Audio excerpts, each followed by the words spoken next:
Donegal was the location for a major military exercise involving the Defence Forces from the 4th Western Brigade. For 3 days, over 400 troops took part in operations around Loch Garten. It was one of the largest military exercises to be staged in the region in recent years and was designed to prepare troops for overseas deployment with the Defence Forces. The exercise saw troops from several infantry battalions coming to the county by air, sea and road. Outlining the nature of the exercise, GOC Brigadier General Jerry Hegarty explained what was happening. This is a battalion exercise, the big brigade exercise for the year, and it's happening up here around Lake Garten, beautiful scenery. But it's very serious stuff for the lads because we're training a battalion to go overseas in peacekeeping operations. And the question is, you might ask, why are we doing a conventional battalion attack? Well, the wisdom is that you train up to come down to peacekeeping operations. So what we're seeing here now is a full battalion in attack, and they have 3 main objectives, and they're out there in front of me. We'll have air support. We'll have they can hear the bombs going off there as the troops make their attack, starting off that big hill up there. But this is an objective. These are realistic objectives for a battalion.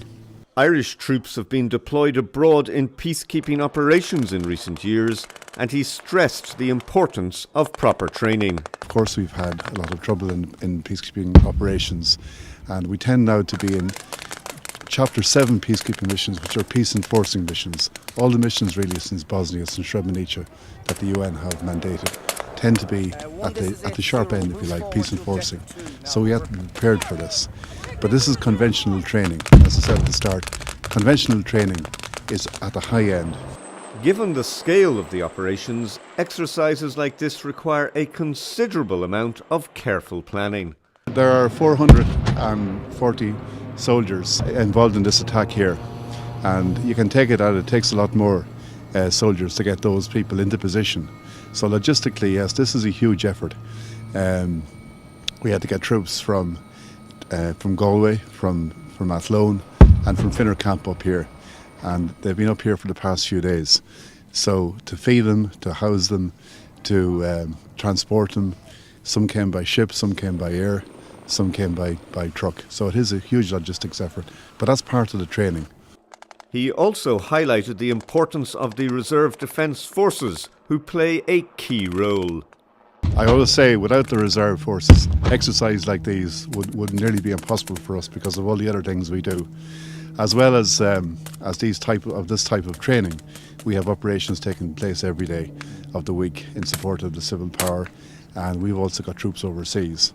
So without the reserve giving us a hand, we wouldn't be able to mount exercises like this.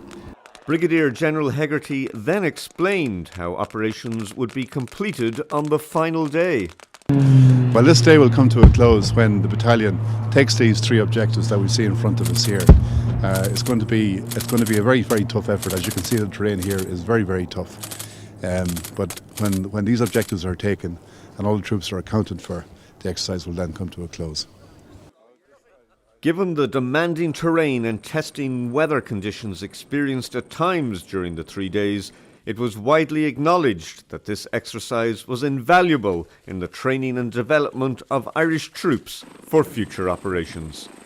Chris Ashmore, Wallace Media, Garten Lake, Donegal.